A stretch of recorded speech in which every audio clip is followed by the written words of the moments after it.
The Abbaye Prison, Paris, August 12th, 1792. Just this morning, my basket held 3 perfect apples and some dry, hard cheese. Like everyone else, I'd kept my eyes on the street, watching my feet take one step at a time, watching shopkeepers dump buckets of water over the cobbles to rinse away the blood clotting in the cracks.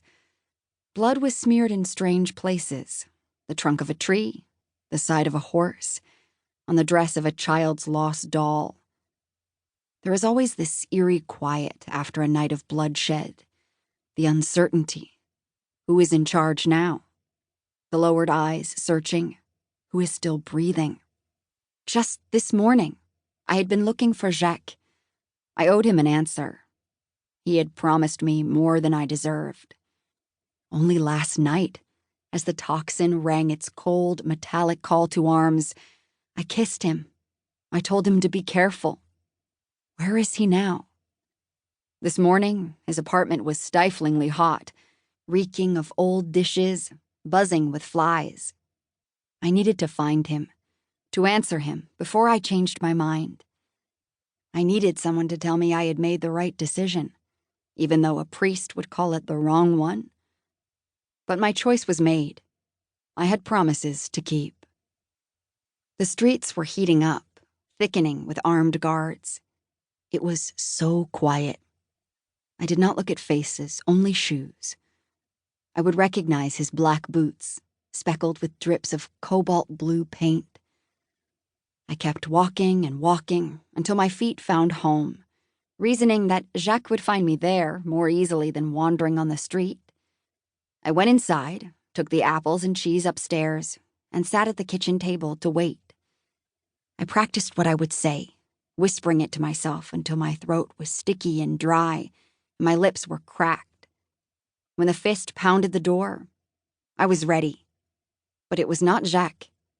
It was 2 National Guardsmen, their night uniforms tarnished with blood. Hélène d'Aubin? I nodded dumbly as their rust-colored hands grabbed me by the arm. You're under arrest. The sun was in my eyes. Everything was happening too fast. What are you talking about? I cried. Why? What? But they were shoving me toward a caged wagon, a prison on wheels. Limbs dangled through the slats.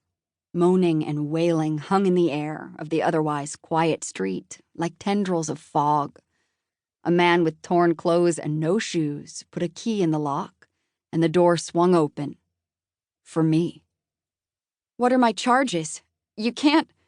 The butt of a rifle hit me hard between the shoulder blades, and I stumbled toward the wagon. Who had taken power in the night? Who had accused me? And of what? I blinked and was inside the wagon, crushed between bodies trying desperately to escape. They pushed me against the closing door, and pain shot through my nose.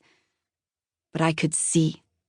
I could see the street, the people turning away and pretending not to know me. I could see myself becoming dangerous. Help me, I cried, but no one turned around.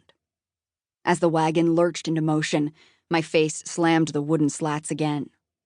But in the space between, I could see the house. Horses pulled us farther up the street, and I could almost see the window. Théo! I screamed through the slats, but of course, he couldn't open the shutters. Could he even hear me? I tried again and again. Théo! And then, pain. Darkness. How many more prisoners did we collect? How many minutes passed before the door was unlocked and I fell out of the wagon onto the hard cobbles of the prison yard? My temple throbbed with an egg-sized bruise. Had someone hit me, or did I bump my head? I felt like I was walking in pudding. Everything seemed to happen with unbearable slowness and yet incomprehensible speed. Was it really just this morning that they brought me here? To this wild place, echoing with curses and prayers? Was it only this morning that I looked into the other cells to see bony hands stretching through the bars, pleading, and a man eating a rat, and a girl in green taffeta being sick? The Abbaye